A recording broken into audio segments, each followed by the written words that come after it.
At Sierra, discover top workout gear at incredible prices, which might lead to another discovery. Your headphones haven't been connected this whole time. Awkward. Discover top brands at unexpectedly low prices. Sierra, let's get moving. Prepare to have your mind blown as we delve into the complexities of relationships, explore the cutting edge of science, and celebrate the bizarre and beautiful absurdity of the world around us. This is The Last Show with David Cooper. For years, we've been told that men won't read stories about women. They want male heroes, male voices, and male words in their books. But a new study asks kind of a simpler question. What if readers mostly just care about reading a good story? They don't care about who the main characters are and what their gender identities are. That is what I am about to discuss here with someone who has studied this. She's an information science researcher at Cornell University, and her name is Federica Bologna. Federica, welcome to the show. Hi, thank you for having me. This perhaps unfair stereotype, this idea that men won't read women, where does this come from? Is this something that you hear people saying? Ooh. I definitely have seen this discussion on Reddit a lot, and I've definitely encountered it. So, in a past life before being at Cornell University, where I'm studying information science as a PhD student, I actually wrote poetry in Italy. And so I was part of the publishing industry there, let's say. I saw the kind of dynamics and politics that were at play. And there was a pretty strong concept of like, it is tough to publish a book that has, as a protagonist, a woman. It will reach only a certain audience and won't appeal to the men in the audience. And I've definitely seen it, like it's been also talked about in articles and newspapers, like even the New York Times have discussed this. For example, when Hunger Games became, of course, a major like pop culture moment, a lot of the worry was that boys wouldn't care actually about the story, even though it was complex and it portrayed characters with like, different senses of morality and also different gender expressions. Men would just not approach the story. And same with the movies. There was also this worry. There's also a lot of publishing, let's say, editors and also like people in the publishing industry that wrote pieces in most recent years claiming that they're worried that because now women authors have more space in the industry and write more about women, then men will stop reading altogether, which is a really funny concept to me that like that is actually where the fault lies. And we can talk about more about like our hypothesis as to what is happening with men readers. Sure. So I think the media portrays this. Of course, Hunger Games was successful, both in novel Yeah. and movie. So there's a big piece of evidence that this might not be true. But let's Yeah, let's exactly. dive in. So you kind of attacked this gender bias by asking people questions. I suppose you suspected it might be a myth. How do you go about finding what people like to read and what kind of characters they like to see represented in books? That's a good question. It's a tough process.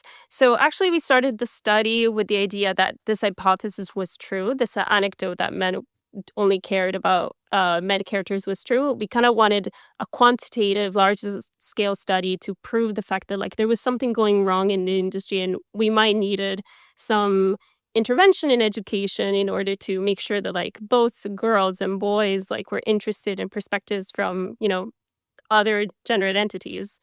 So how did we go about checking this out? So we had this like massive recruitment process where we took in 3,000 participants. We took 1,500 men, 1,500 women. We use this platform that is very known in research, which is Prolific. Folks are really like, there's lots of annotators and like folks doing that kind of freelance work there.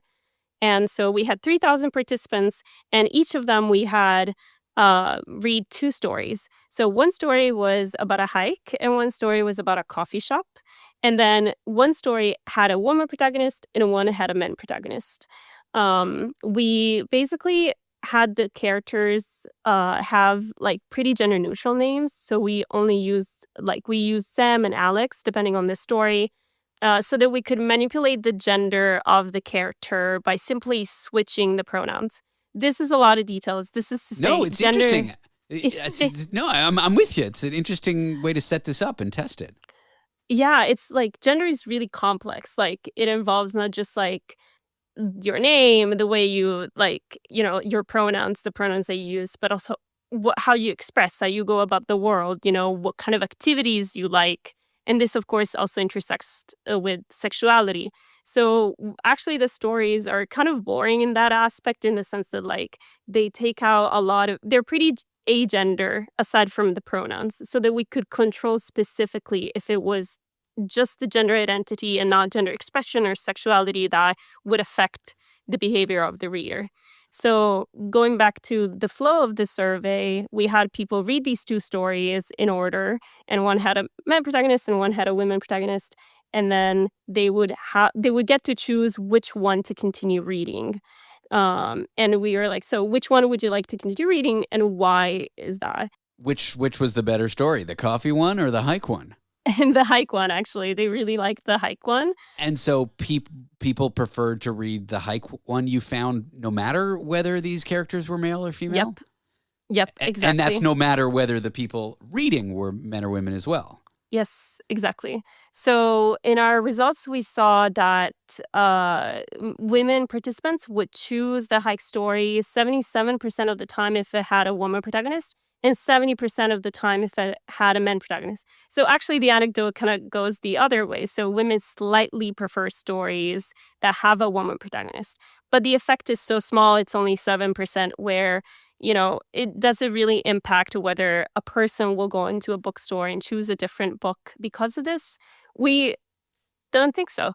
And men actually were even more, had a even more equalizing approach, in the sense that like they chose the one story 76% of the time, and the hike story, if it had a woman protagonist, 75% of the time. Going back to how we started this interview about these stereotypes Yes. that we hear in articles, you mentioned, publishing poetry in Italy and hearing it needs to come from a male perspective or these things won't sell. Yeah. Sounds like this is a pretty explosive finding, that these preconceived notions about who people want to see as characters in books aren't true. Yeah, in fact, actually, the fact that the result was different than we expected is kind of like the ideal situation, in the sense that like, no, we don't need to convince men to read stories about women. We just need the publishing industry to understand that and like change how we promote books. I do think there is, the idea that men will still pick more books that are written by men and might be more like adhering to male stereotypes, that can still be true. The study only looks at gender identity. That is something that is a small caveat Sure. that I should say. But definitely, like, it is a first step, in my opinion, as to like deconstruct these ideas of like literature is connected to gender, and like we can't empathize with stories about people that are different from us. I think that's absolutely like not the experience of many who read. It's one of the great joys of consuming art, movies, televisions, books, is empathizing with people who have different experiences with us. It's not, we don't want to just see people who are us. That seems boring, no offense. Now, what's a takeaway you wish publishers, writers, readers to walk away from with this stuff?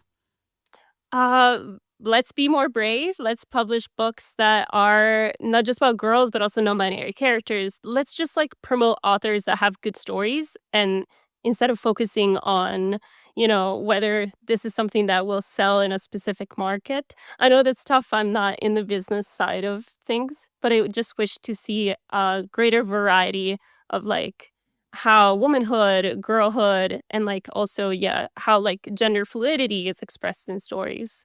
And this could apply to other medium. It doesn't just have to be books. It could be TV, video games, movies, things like that, right?